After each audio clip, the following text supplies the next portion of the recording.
Bonjour à tous. Cette séquence vidéo sera dédiée au principe du transformateur. Comme nous l'avons vu dans la vidéo précédente, le transformateur a deux bobinages. L'un des deux joue le rôle du primaire. Il est alimenté par une tension variable et donne naissance à un flux variable dans le circuit magnétique. Donc vous avez l'enroulement primaire, le circuit magnétique et vous avez l'enroulement secondaire. Donc la tension d'alimentation V1 variable pour avoir une tension V2 variable. Donc ici vous avez le courant I1 et le courant I2 pour si on relie une charge au secondaire. Donc courant I2. Et ça c'est le flux qui circule dans le circuit magnétique. Le circuit magnétique conduit avec le moins de réluctance possible les lignes de champ magnétique créées par le primaire à travers l'espère du deuxième bobinage. La réluctance, c'est comme une résistance pour les circuits magnétiques. Donc, elle s'oppose à la circulation du flux dans le circuit magnétique. D'après la loi de Faraday, ce flux magnétique variable induit une force électromotrice dans le deuxième bobinage qui est appelé secondaire du transformateur. Donc vous avez une force électromotrice, c'est le dérivé du flux. Donc la variation du flux engendre l'apparition d'une force électromotrice. Donc vous avez ici le flux magnétique variable dû à la tension variable V1 engendre l'apparition d'une force électromotrice dans le secondaire du transformateur. Si le dipôle alimenté par le transformateur absorbe une puissance P2, donc c'est V2 I2 multiplié par cos phi2. Le cos phi2 c'est le déphasage dû au dipôle. Le primaire a la puissance P1, c'est V1 I1 cos phi1. Phi1 c'est le déphasage entre la tension et le courant. La conservation de la puissance permet d'écrire en rendement près. Donc vous avez ici pour un transformateur idéal, vous avez la puissance du primaire égale à la puissance du secondaire. Donc en négligeant les pertes. De par son principe, le transformateur ne peut pas fonctionner s'il est alimenté par une tension continue. Le flux doit être variable pour induire une force électromotrice au secondaire. Donc vous avez la force électromotrice, c'est moins la dérivée du flux. Donc si le flux est constant, la dérivée est nulle, ainsi que la force électromotrice. Le transformateur est réversible. Donc chaque bobinage peut jouer le rôle du primaire ou de secondaire. Donc le transformateur peut être abaisseur ou élevateur de tension. Donc si la tension V1 est supérieure à la tension V2, donc c'est un transformateur abaisseur. Si la tension V1 est inférieure à la tension V2, donc c'est un élévateur. Les transformateurs abaisseurs, c'est ceux qu'on utilise dans nos domiciles. La tension d'entrée, c'est du secteur de 220 volts. Et vous avez comme sortie une tension, par exemple, de 24 volts. Les élévateurs, on l'utilise pour le transport d'énergie, afin donc de diminuer le courant et ainsi les pertes du transport.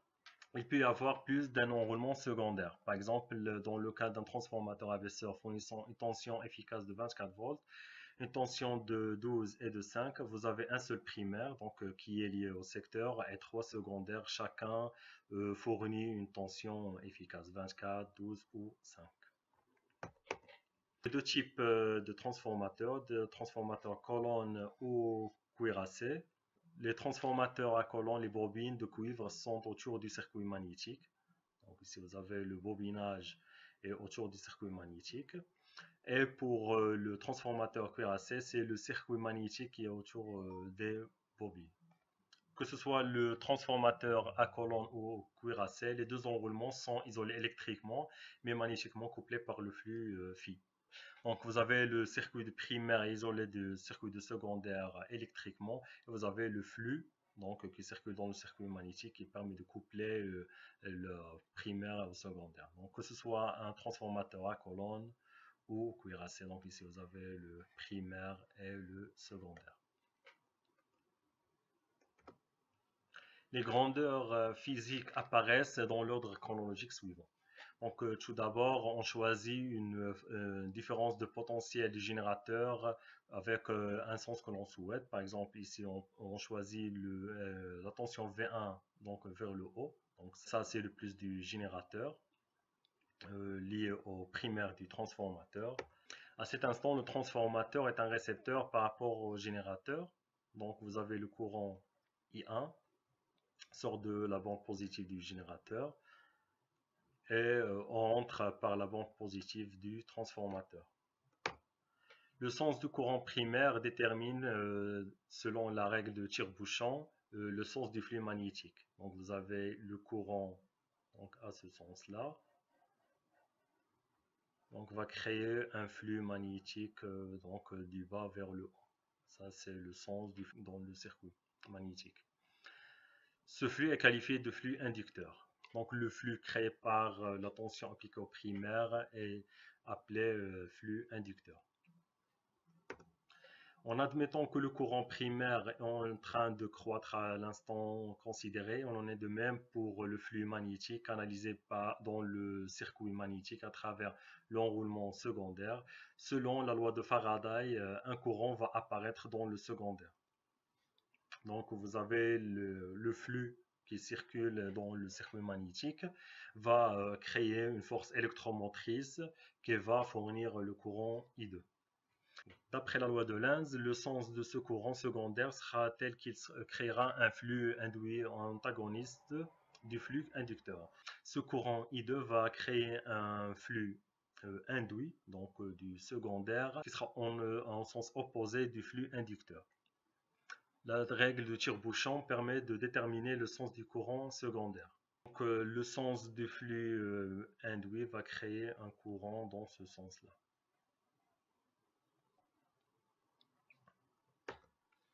L'enroulement secondaire est un récepteur d'énergie magnétique, est un générateur d'énergie électrocinétique. Le courant sort par la bande positive.